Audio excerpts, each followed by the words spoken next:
네, 감사합니다. 권희정 집사님이 어제 이 찬양을 오늘 하려고 하는데 제 설교하고 맞습니까? 라고 이제 물어보시더라고요. 그래서 주제가 맞습니다. 라고 이제 말씀을 드렸는데 그러고 나서 이제 제가 설교를 계속 준비를 하면서 내용이 바뀌고 수정이 됐는데 그러고 보니까 저의 설교 결론과 오늘 찬양하신 내용과 완전히 똑같게 되는 것을 알게 되었습니다. 네, 너무 감사드리고 하나님의 은혜라고 믿습니다. 자, 오늘 주신 하나님의 말씀 요한복음 13장 3절에서 15절까지의 말씀인데요. 요한복음 13장 3절에서 15절까지의 말씀. 자, 우리 한 절씩 교독하시고 마지막 절 말씀은 함께 읽도록 하겠습니다. 저녁 먹는 중 예수는 아버지께서 모든 것을 자기 손에 맡기신 것과 또 자기가 하나님께로부터 오셨다가 하나님께로 돌아갈 것을 아시고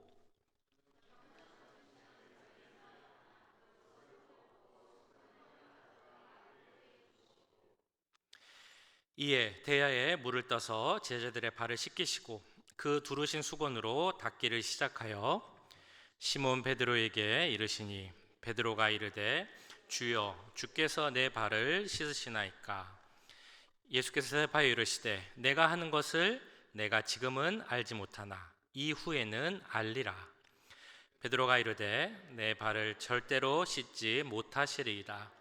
예수께서 대답하시되 내가 너를 씻어주지 아니하면 내가 나와 상관이 없느니라. 시몬 베드로가 이르되 주여 내 발뿐 아니라 손과 머리도 씻어 주옵소서. 예수께서 이르시되 이미 목욕한 자는 발밖에 씻을 필요가 없느니라. 온몸이 깨끗하니라. 너희가 깨끗하나 다는 아니니라 하시니 이는 자기를 팔 자가 누구인지 아심이라. 그러므로 다는 깨끗하지 아니하다 하시니라. 그들의 발을 씻으신 후에 옷을 입으시고 다시 앉아 그들에게 이르시되 내가 너희에게 행한 것을 너희가 아느냐. 너희가 나를 선생이라 또는 주라 하니 너희 말이 옳도다. 내가 그러하다. 내가 주와 또는 선생이 되어 너희 발을 씻었으니 너희도 서로 발을 씻어 주는 것이 옳으니라. 같이 읽겠습니다. 내가 너희에게 행한 것 같이 너희도 행하게 하려 하여 본을 보였노라. 아멘. 네, 제가 예전에 대학교 그리고 이제 대학원을 다니고 공부를 하면서 만나 뵈었던 여러분의 교수님이 계십니다. 근데 지금 생각해 보면 정말 다양한 스타일, 다양한 특징을 갖고 계셨던 교수님들이 계셨던 것 같아요. 그래서 예를 들면 이제 막 교수가 되어서 오신 분들을 생각해 보면 혈기가 정말 왕성하시죠.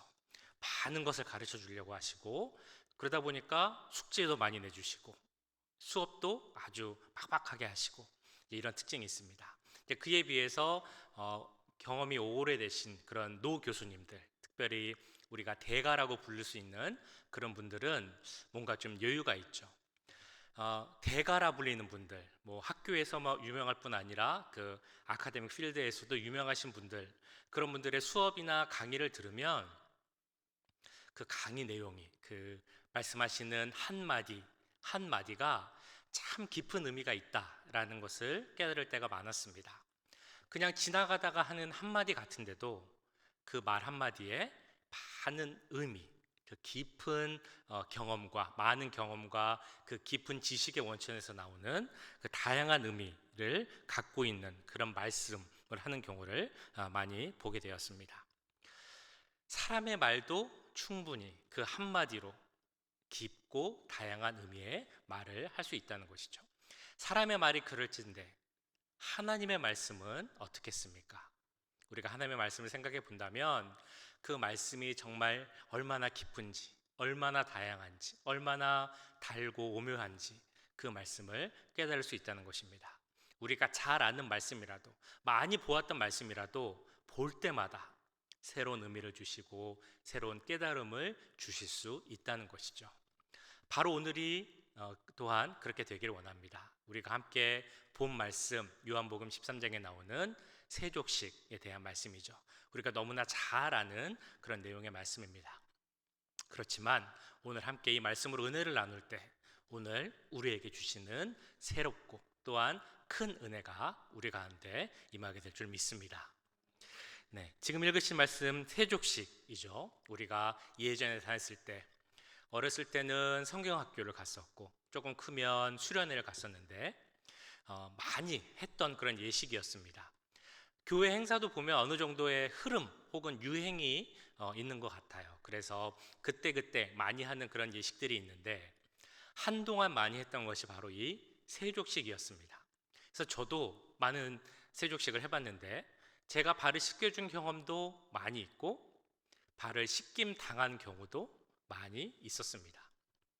근데 지금 생각해 보면 세족식을 해줬던 경우가 더 편했던 것 같아요.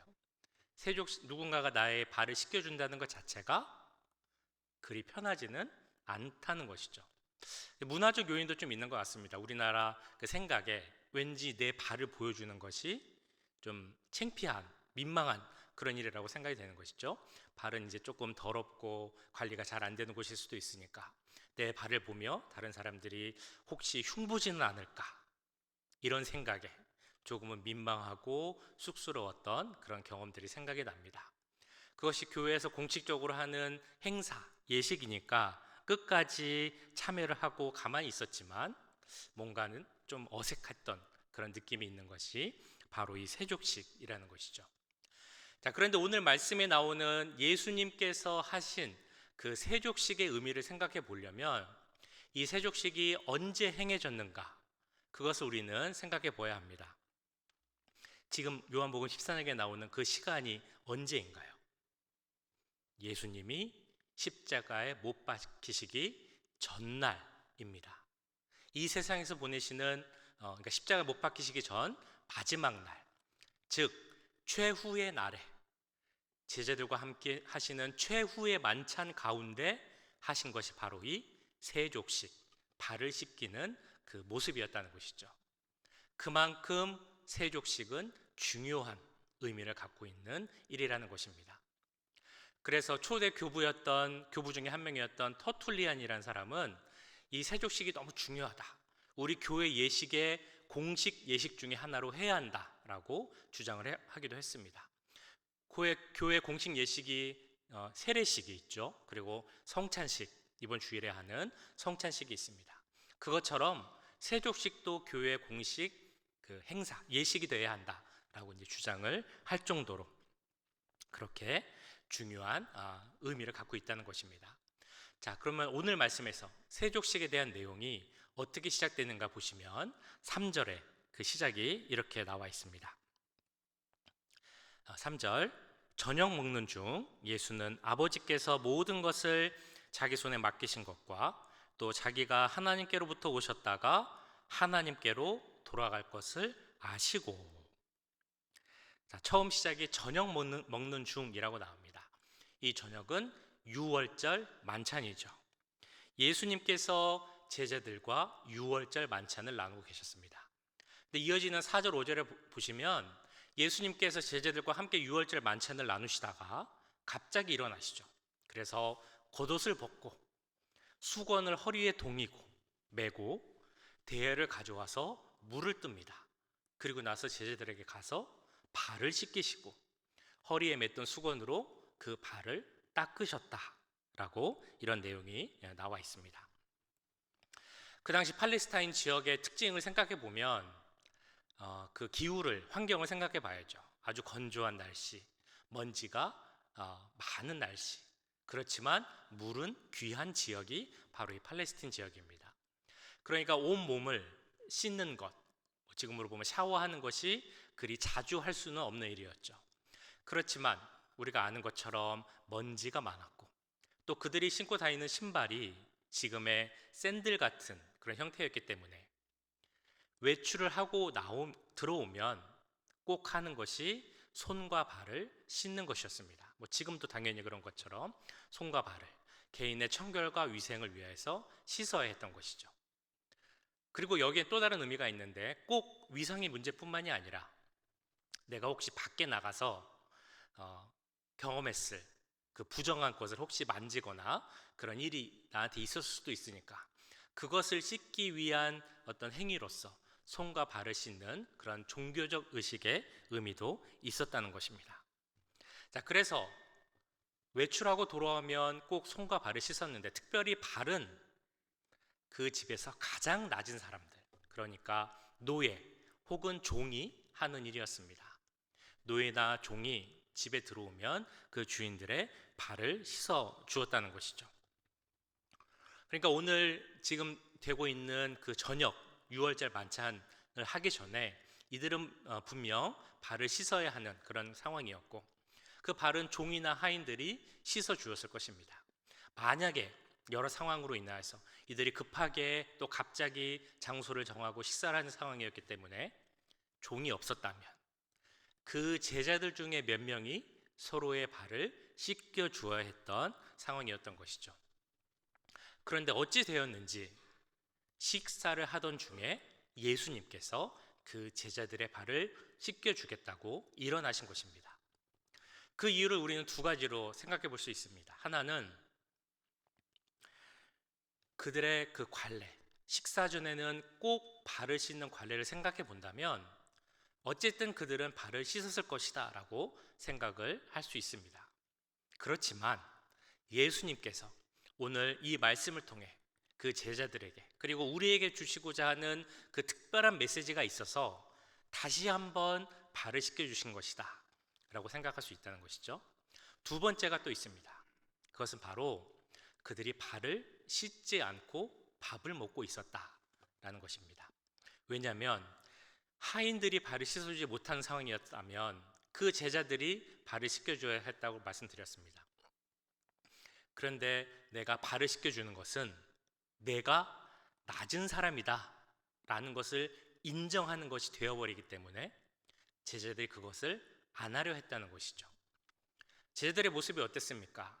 내가 높은 자다, 누가 더 큰 자냐, 이것을 항상 다투던 자들이 제자들이었습니다. 저 예수님 우편에 앉을 자가 누구냐 라고 논쟁했던 자들이 바로 제자들이었죠. 그렇기 때문에 그들은 자기가 낮아진다는 것을 인정하는 그 발을 씻겨주는 행위를 할 수 없었다는 것입니다.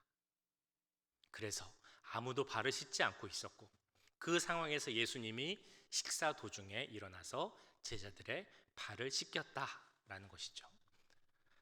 첫 번째 혹은 두 번째 어떤 관점이 맞든지 간에 중요한 것은 예수님께서 직접 몸소 그 낮은 것을 행하셨다는 것입니다.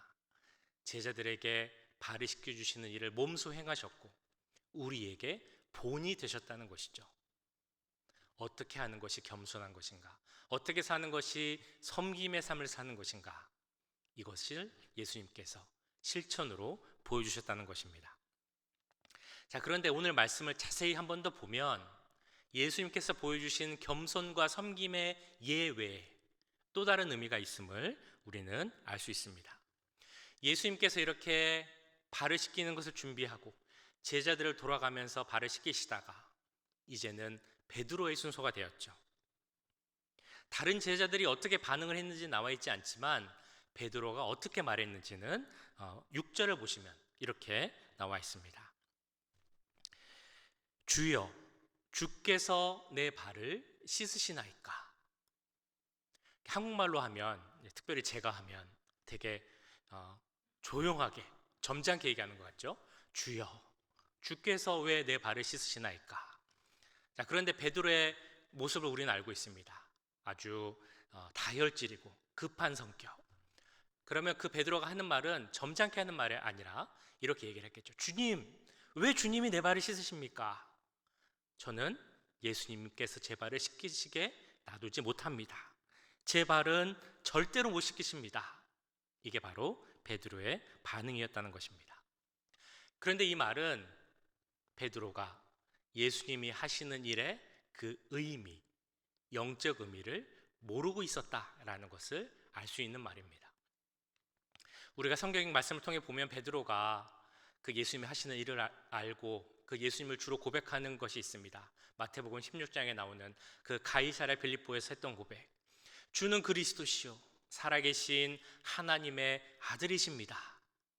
이 귀한 고백을 했으면서도 예수님께서 십자가 순환을 다시 예고하셨을 때 예수님 그 고난을 당하지 마십시오 라고 했던 것이 바로 베드로의 모습이라는 것이죠.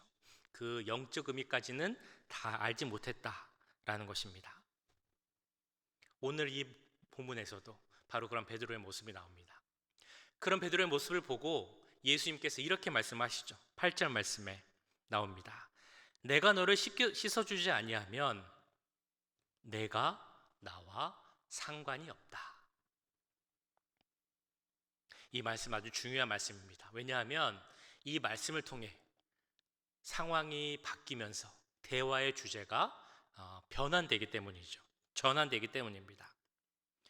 예수님의 발을 씻기는 그 모습이 단순히 겸손과 섬김의 본을 보이는 것에서 더 나아가서 내가 너의 발을 씻기는 것은 나와 너와의 관계의 문제다 라고 예수님이 선언하고 계시는 것입니다. 8절에 나오는 상관, 내가 나와 상관이 없다라는 것에서 말하는 상관은 유산을 물려줄 때 혹은 약속된 땅을 물려줄 때 하는 말이라고 합니다. 그러니까 보통 부모와 자녀 관계를 말할 때 부를 때 하는 말이죠. 그래서 특별히 부모와 자녀가 함께 나눌 몫이 있을 때 혹은 특별히 물려줄 유산이나 유업이 있을 때 그 관계를 상관이 있는 관계다라고 이야기를 한다는 것입니다. 그런데 오늘 이 말씀에서 내가 너의 발을 씻겨 주어야 너와 나는 상관이 있다, 관계가 있다 라는 것은 내가 너의 발을 씻겨 주어야만 너와 나는 특별한 관계가 된다 라는 그 의미인 것입니다. 여기서 말하는 특별한 관계는 내가 너의 그리스도가 되고 구원자가 되어서 나를 통하여서 네가 죄사함을 받고 구원을 받고 거룩함을 회복할 수 있다. 바로 그 의미를 전달하고 있는 것이죠. 즉 이 말씀은 예수님이 어떤 분이신지를 선포하는 말씀이다라고 볼 수 있습니다. 오직 예수님을 통해서만 하나님께 나아갈 수 있고 오직 예수님을 통해서만 우리가 죄사함을 받고 거룩함을 회복할 수 있다라는 것의 내용이 바로 이 말씀 가운데 있다는 것이죠. 사도행전 4장에 나오는 것처럼 다른 이로서는 구원을 얻을 수 없나니 천하 사람 중에 구원을 얻을 만한 다른 이름을 우리에게 주신 일이 없음이라 하였더라. 이 말씀대로 이 말씀의 증거가 바로 오늘 예수님의 세족식 장면 가운데 나오고 있다는 것입니다. 이 말씀을 들은 베드로의 반응이 어땠을까요? 9절 말씀 보시면 이렇게 나와 있습니다. 시몬 베드로가 이르되 주여 내 발뿐 아니라 손과 머리도 씻어 주옵소서. 예수님이 내가 너의 발을 씻겨주지 않으면 너와 나는 상관이 없다라고 했더니 베드로가 그러면 발뿐 아니라 손도 씻겨주시고 머리도 감겨주옵소서 이렇게 얘기를 한 겁니다. 아까 말씀드렸던 것처럼 이 글만 보면 손과 머리도 씻겨주옵소서 이렇게 볼 수도 있지만 베드로가 이제 급하게 막 얘기했겠죠. 주님, 제 머리도 씻겨주세요. 손도 씻겨주세요. 이게 바로 베드로의 모습이었습니다. 이걸 생각해 보면, 상상해 보면, 베드로는 참 예수님께 많은 것을 받기 위해서, 씻김을 받기 위해서 참 열정적으로, 순수하게 예수님께 말하는구나라고 생각을 할 수도 있겠지만 사실은 그렇지 않습니다. 이 내용에는 예수님께서 나와 씻김을 받아야 상관이 있다라는 말씀, 즉 내가 더 많이 씻김을 받으면 예수님께 더 많이 받겠구나, 내가 받는 몫이 더 많아지겠구나, 이런 의미에서 베드로는 이제 이야기를 한 것이죠. 자, 이렇게 베드로가 얘기할 때 예수님은 뭐라고 얘기를 하실 수 있었을까요? 제가 예수님이라면 두 가지 정도로 반응을 할 수 있었을 것 같아요. 하나는 참 안타까운 마음이죠. 너는 아직도 그냥 많이 받는 것에만 그렇게 관심이 있느냐? 아직도 내 마음을 모르고 많이 달라고만 하느냐? 이게 첫 번째 안타까운 마음입니다. 두 번째는 그냥 베드로를 그 자체로 인정하고 그래도 잘했다 격려해주고 싶은 마음이 생겼을 수도 있을 것 같습니다. 그냥 그래도 네가 나와 많이 관계 맺기를 원하는구나, 그런 마음, 격려와 칭찬의 마음을 가질 수도 있었다는 것이죠. 그런데 이런 베드로의 모습에 대한 예수님의 반응을 보면 조금은 다른, 우리의 생각과는 다른 그런 말씀을 하십니다. 바로 10절 말씀인데요, 10절에 이렇게 나와 있죠. 예수께서 이르시되 이미 목욕한 자는 발밖에 씻을 필요가 없느니라. 온 몸이 깨끗하니라. 이 말씀을 이해하기 위해서 우리는 그 배경으로 아까 우리가 이야기했던 예수님과 우리의 관계, 즉 씻는 것을 예수님과의 관계성으로 생각하는 그 배경 위에서 우리는 이 말씀을 보아야 합니다. 즉 예수님께서 우리의 구원자시다라는 그 믿는 자들과의 관계에서 이 말씀을 이해할 수 있다는 것이죠. 그러니까 이미 목욕한 자, 그들은 예수님을 구주로 고백하고 죄의 사함을 받고 구원을 얻은 자들, 바로 그런 사람을 의미합니다. 그래서 그들은 깨끗한 자, 구원받은 자가 된 것입니다. 이런 의미에서 이미 목욕한 자는, 구원받은 자들은 발밖에 씻을 필요가 없다라고 말씀하고 계신 것이죠.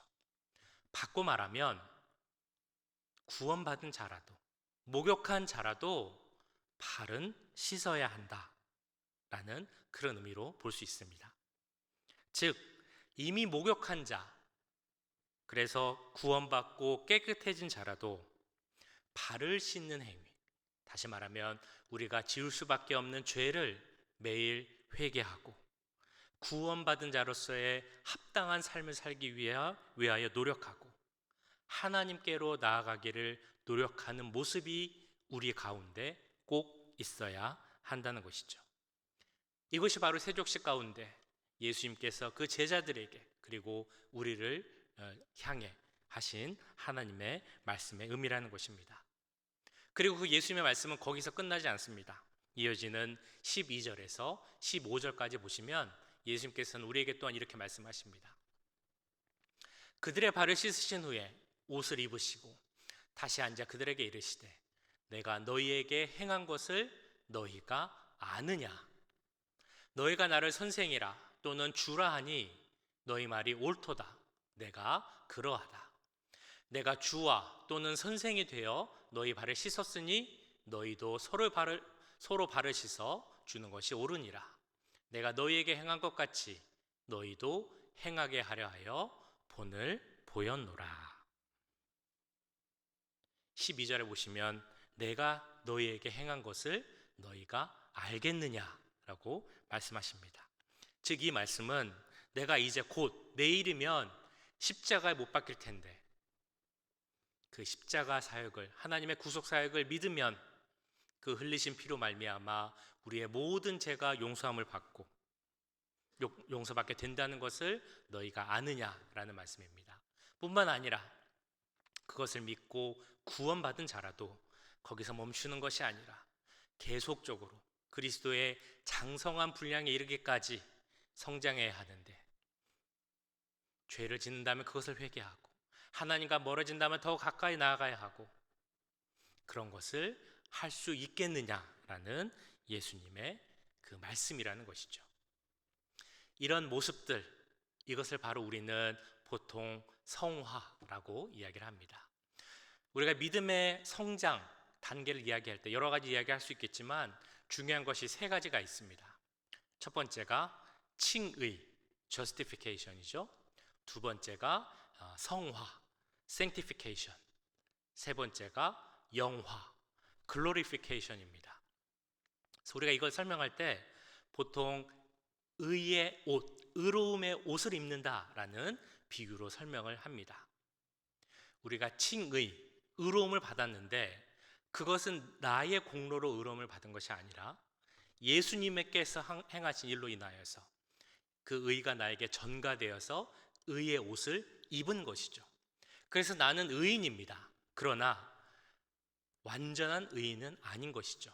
그래서 내가 입은 그 의의 옷이 완전한 내 것이 되도록 성장해 가는 과정을 바로 성화라고 부르는 것입니다.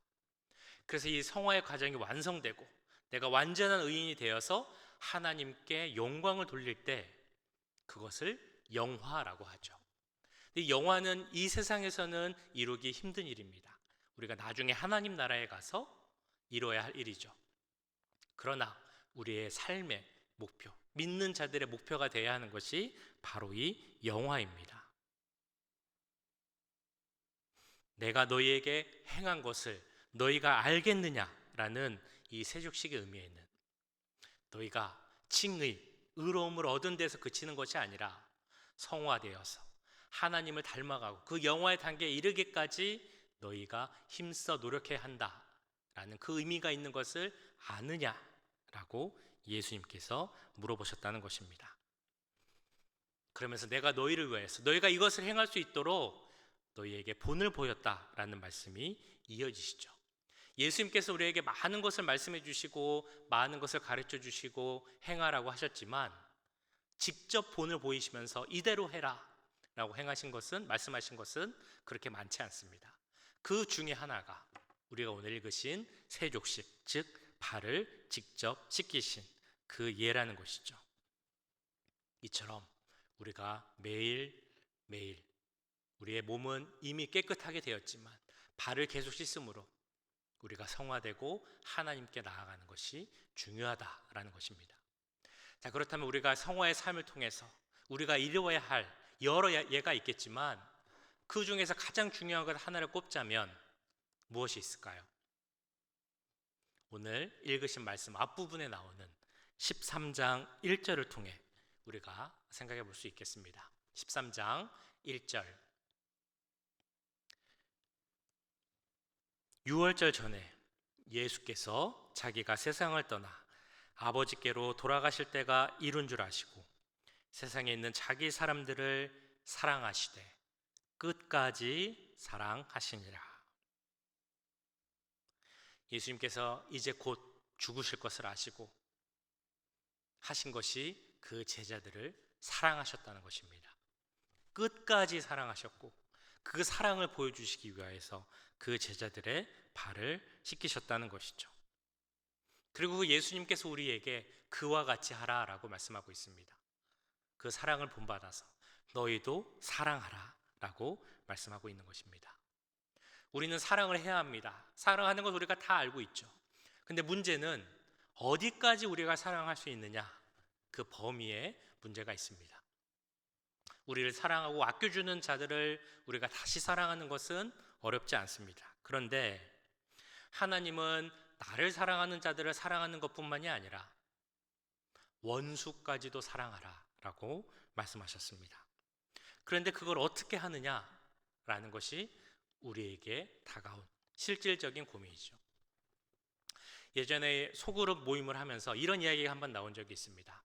이제 사랑을 이야기하면서 그 용서에 대한 이야기가 나왔는데 용서를 어떻게 해야 되느냐, 혹시 누군가가 나에게 잘못을 했는데 그 사람을 용서해 줄 때 그 사람이 와서 잘못했습니다 라고 용서를 구할 때 용서를 해주라는 말씀이신가, 아니면 그 사람의 사과와 상관없이 내가 그냥 용서해 주라 라는 것이 우리 예수님의 말씀이신가, 그런 토론이 있었던 거예요. 제가 한번 여쭤보고 싶은데요, 어떻게 생각을 하시나요? 용서의 의미가 무엇일까요? 나에게 와서 누군가 나에게 큰 잘못을 했는데 잘못했습니다 라고 말해야 용서해 주지, 어떻게 아무것도 안 하고 있는데, 잘못한 거 모르고 있는데 내가 용서를 해줄 수 있느냐, 이렇게 생각하실 수도 있고, 아니면 그래도 내가 먼저 용서해 주는 것이 맞는 것이다 라고 생각하실 수도 있을 것 같습니다. 뭐가 맞을까요? 어떻게 생각을 하십니까? 우리의 어떤 판단의 기준은 예수님 그리고 말씀으로 기준을 삼아야 하는 것이죠. 예수님께서 어떻게 용서를 해주셨는가, 그 말씀이 오늘 본문 10절 그리고 11절에 이렇게 나와 있습니다. 너희가 깨끗하다 하나 다는 아니니라. 이는 자기를 팔자가 누구인지 아심이라. 그러므로 다는 깨끗하지 아니하다 하시니라. 이 말씀의 내용은 그 중에 있는 가룟 유다가 예수님을 팔 것을 예수님이 아셨다는 것이죠. 그래서 그 중에 가룟 유다가 있었음에도 불구하고 예수님은 그 유다의 발까지도 씻기셨다는 것입니다. 크리소스톰이라는 그 교부는 아마 12제자 중에 이 가룟 유다가 가장 먼저 발을 씻겼을 것이다라고 이야기를 하기도 합니다. 가룟 유다, 그가 예수님을 팔 것을 아셨음에도 예수님은 유다의 발을 씻기셨다는 것입니다. 뿐만 아니라 예수님을 부인한 베드로나 다 도망간 제자들, 그것을 다 아셨음에도 그들의 발을 씻기셨습니다. 그것은 곧 그들이 사랑받을 만하거나 혹은 그 잘못을 알고 용서를 구했기에 그들을 용서하시고 사랑하신 것이 아니라 이미 그 전에 예수님은 그들을 사랑하셨다라는 것이죠. 우리도 마찬가지입니다. 로마서 5장 8절에 나오죠. 우리가 아직 죄인 되었을 때 그리스도께서 우리를 위하여 죽으심으로 하나님께서 우리에 대한 자기의 사랑을 확증하셨느니라. 그렇다면 우리는 어떻게 사랑해야 하고 어떻게 용서해야 합니까? 그들이 우리에게 용서를 구해서 용서하는 것이 아니라 우리가 예수님께 그 큰 사랑을 받았기에, 그리고 예수님께서 본을 보이시며 그대로 하라라고 말씀하셨기에 우리도 그 사랑을 베풀고 용서를 해야 하는 것입니다. 원수를 사랑해야 하는 것이죠. 근데 원수 그러면 느낌이 좀 안 오죠. 뭐라고 해야 되죠? 왼수 그래야 됩니다. 왼수를 사랑하실 수 있으시겠어요? 근데 이게 좀 다가오지 않는 것이, 정말 우리 사이에 왼수가 있나 생각해 보면 또 그렇지 않다라는 생각도 듭니다. 하지만 우리 마음을 아프게 하는 자들, 왠지 불편한 자들, 상처를 주는 자들, 웬만하면 좀 피하고 싶고 만나고 싶지 않은 그런 사람들은 아마도 다 계실 것입니다. 그런데 그런 자들을 위해서 기도하고 그런 자들을 더 사랑하라는 것이 바로 오늘의 말씀이라는 것이죠. 오늘 이 고난주간 기도회 가운데, 예배 가운데 기도할 때 우리의 마음을 아프게 하는 자들, 우리의 마음을 격동케 하는 자들이 있다면 그 자들을 위해서 기도하는 시간이 되길 원합니다. 그러면 예수님께서 우리의 마음을 만져주시고 또 우리의 마음을 녹여주셔서 우리 힘으로는 안 되지만 그 사람들을 위해 기도하고 그 왼수들을 위해서 그 마음을 품을 수 있는, 그들을 품을 수 있는 마음이 우리 가운데 생기게 될 줄 믿습니다. 근데 이것은 이번에 안 될 수도 있어요. 물론 우리가 기도하고 믿음으로 나가면 주님께서 이루어 주시겠지만 안 될 수도 있습니다. 근데 우리의 믿음의 어떤 성장, 그 성화의 과정을 보면 보통 이렇게 이야기를 하죠. 우리가 성장하는 것은 일직선으로 쭉 성장하는 것이 아니라 계단과 같다라고 이야기를 합니다. 마치 계단을 올라가는 것처럼 한동안은 아무 성장도 없는 것 같고 믿음이 나아지는 것 같지도 않고, 그렇지만 우리가 기도하고 말씀 보고 훈련하고 그런 은혜가 쌓이고 영적 능력이 쌓이면 계단을 올라가는 것처럼 어느 순간 우리의 믿음이 한껏 커져 있다는 것을 알 수 있다는 것이죠. 이 사랑의 마음도 마찬가지입니다. 우리가 기도하고 오늘 당장, 오늘이나 내일은 못할 수 있지만 계속 이렇게 기도하고 나아갈 때 하나님이 그 하나님의 마음을 주실 때, 성령께서 역사하실 때 정말 내가 나의 그 마음 아프게 하는 자들을 위해서 기도하고 그들을 사랑할 수 있는 능력이 우리 가운데 생기게 될 줄 믿습니다. 그런 사람들 한번 생각해 보시면 좋겠습니다. 나의 마음을 아프게 하는 자들, 뭔가 불편한 자들 누가 있는지, 그리고 이 시간 그들을 위하여 기도할 수 있는 시간이 되기 원합니다. 내가 예수님을 본받아 사랑할 수 있고 내가 예수님을 믿기에 섬길 수 있는 그런 기도를 할 수 있는 우리 모두들, 우리 교회가 될 수 있기를 주님의 이름으로 간절히 축원합니다. 네, 우리 말씀드린 대로 같이 기도하겠습니다. 기도하실 때 지금 머릿속에 생각나는 분들이 있다면 그들을 품을 수 있게 하여 주시옵소서. 자기들을 예수님 버리고 도망간 그 제자들, 자기를 파한 제자들까지도 사랑하고 그들의 발을 씻겨주셨던 그 예수님의 마음을 본받는 우리가 되게 하시고, 그대로 기도하는 우리가 되게 하시고, 그들을 위해 기도하고 원수들을 위해 기도하고 그들을 위해 울 수 있는 우리 교회와 우리 교회 모든 성도들 되게 해달라고 이 시간 함께 기도하도록 하겠습니다. 사랑해 주님, 오늘 말씀을 놓고 기도합니다. 주여, 사랑하라고 하셨는데 사랑하지 못하는 우리의 모습을 돌이켜봅니다. 나에게 잘해주는 사람들, 나를 아껴주고 나를 챙겨주고 나를 사랑해주는 사람들을 사랑하는 것은 누구나 할 수 있는 일입니다. 세리도 죄인도 이 세상의 악한 자들도 할 수 있는 일이지만, 정말 나를 싫어하고 나를 불편하게 하고 나를 아프게 하는 자들을 사랑하는 것은 너무나 힘든 일임을 우리가 잘 알고 있습니다. 그러나 주님 사랑의 마음을 본받아 그것을 행하는 우리가 되기 원합니다. 사랑할 수 있는 우리가 되기 원합니다. 그들을 위해 기도할 수 있는 우리가 되기 원합니다. 주님 역사해 주시고 지금 이 시간 그들을 위해 기도하게 하시고, 하나님께서 역사하실 때, 성령께서 역사하실 때 그들을 위해 기도하고 함께 울어줄 수 있는 우리가 될 줄 믿사오니, 이 고난 주간 가운데 예수님의 그 사랑의 마음을 본받을 수 있는 우리가 될 수 있도록 주님 역사해 주시고 함께하여 주시옵소서. 이 시간 함께 찬양하기 원합니다. 찬송가 305장 나 같은 죄인 살리신, 함께 찬양하겠습니다.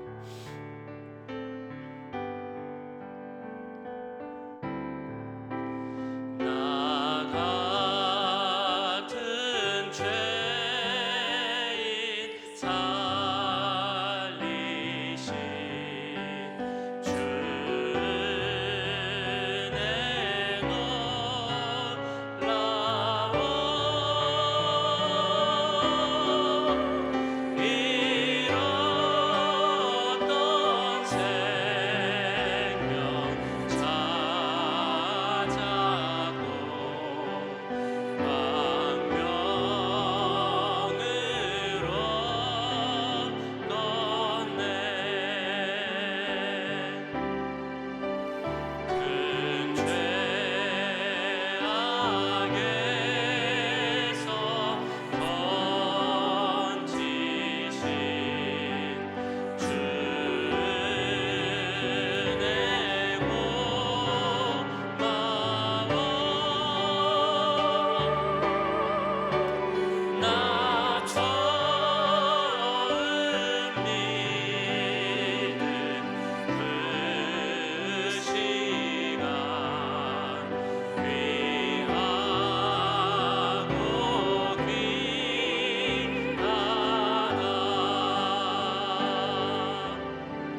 사랑의 주님, 나 같은 주인 살리신 그 주님의 사랑을 생각하며 그 사랑 가운데 거하는 우리가 모두가 되기 원합니다. 이 고난 주간 가운데 우리가 무엇을 바라고 무엇을 향해 기도하겠습니까? 그 주님의 사랑 가운데 온전히 거하게 하시고, 정말 나를 위해, 내가 죄인 되었을 때 나를 사랑하신 그 주님의 사랑의 능력이 우리 가운데도 임할 수 있도록 주님 역사하여 주시옵소서. 이 세상을 향해 사랑하며 나아갈 수 우리가 되게 하시고, 나를 사랑하는 자뿐 아니라 나를 힘들게 하는 자, 나를 상처받게 하는 자, 내가 정말 얼마나 어디까지 사랑해야 하는가 고민을 들게 하는 자들까지도 그들 위해 사랑하고 그들을 위해 기도할 수 있는 우리 모두가 될 수 있도록 주님 역사하여 주시옵소서. 이것은 나의 힘으로 되지 않음을 이 시간 고백합니다. 그러나 주님께서 우리와 함께 하실 때 우리가 그 귀한 사랑의 고백을, 그 귀한 기도를 하게 될 줄 믿사오니 우리 가운데 함께 하시고 성령의 능력 가운데 기도함으로 나아갈 수 있도록 주님 역사하여 주시옵소서. 이 고난 주간 가운데 무엇보다 내가 그들을 위해 기도하였고 그들을 위하여 기도할 때 주님께서 나의 마음 가운데 함께 하시고 온전한 회복을 허락하시다는 그 믿음의 고백이 우리 가운데 나올 수 있도록 주님 역사하여 주시옵소서. 지금은 우리 주 예수 그리스도의 은혜와 하나님 아버지의 무한하신 사랑하심과 성령 하나님의 감화 감동 역사 교통하심이 우리를 향해 사랑하시고 죽으신 그 사랑의 마음을 본받아 그것을 그대로 베풀기 원하는 이 자리에 함께한 모든 주의 자녀들과 그 가정과 직장 또 우리 교회 위에 지금부터 영원까지 함께 하시길 간절히 축원하옵나이다. 아멘.